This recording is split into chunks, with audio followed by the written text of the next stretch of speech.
ဘာမှစိတ်ဘူးနဲ့တဲ့အလူတန်းလုပ်တယ်ဆိုတာတဲ့ကောင်းတာလည်းအတိကမဟုတ်ဘူးတဲ့ညံ့တာလည်းအတိကမဟုတ်ဘူးတဲ့နဲတာလည်းအတိကမဟုတ်ဘူးများတာလည်းအတိကမဟုတ်ဘူးတဲ့ဘာလူတက္ကိသံဒါနဒေတိတလေးတစားလှူရမယ်စိတ်တိကတ္တဝဒါနဒေတိပူဇော်လိုတဲ့စိတ်ချီးမြှောက်လိုတဲ့စိတ်နဲ့လှူရမယ်သာထာဒါနဒေတိကိုယ်တိုင်ပြုလုပ်ပြီးလှူရမယ်အနာပဝိဒံဒေတိစွန့်ပစ်တဲ့ပစ္စည်းအနေနဲ့မလှူရဘူးအာဂမနဒိဋ္ဌိကောဒိဋ္ဌဒါနဒေတိဘာလှူဒီကုသိုလ်ကောင်းမှုလေးဟာကိုယ်စီပဲအကျိုးအနေနဲ့ရောက်လာမှာပဲဆိုတဲ့အသိဉာဏ်ရှိပြီးတော့လှူရမယ်ကမ္မတက္ကတာသမဒိဋ္ဌိနဲ့လှူရမယ်လို့အဲ့ဒါလေးဟောတာဗျာ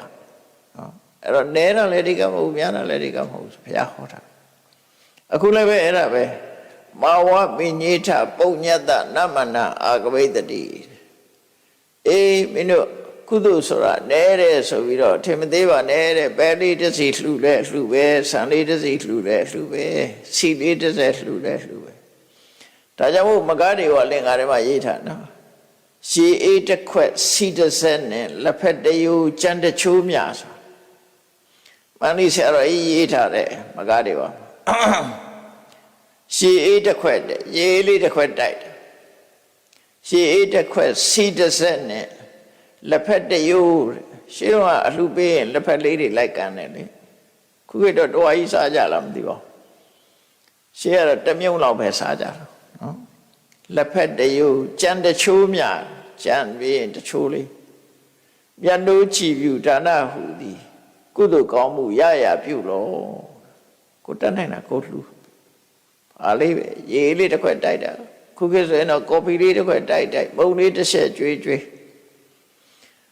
ဘာပဲလို့ဟင်းလေးတစ်ခွက်ပဲဆွန်လောင်းဆွန်လေးတစ်စုံမဲ့လောင်းနော်မြတ်နိုးချီပြူဒါနဟူသည်ကုသိုလ်ကောင်းမှုရပြု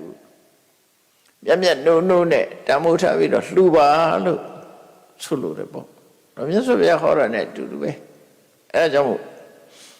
မြတ်စွာဘုရားကအေးငါလူတာနည်းနည်းလေးပဲအကျိုးအနေနဲ့ရမှာမဟုတ်ပါဘူးလို့မထင်နဲ့တဲ့အထင်မသေးနဲ့ဥဒဗိနုနိပါတေနဥဒခုံပေါ်ပြီးဝတ္တတိတစဲမြိတ်မှာထားတဲ့ရေအိုးကြီးဟာတစဲမြိတ်ကကျလာတဲ့ရေလေးကတပေါက်ပဲကျတာတဲ့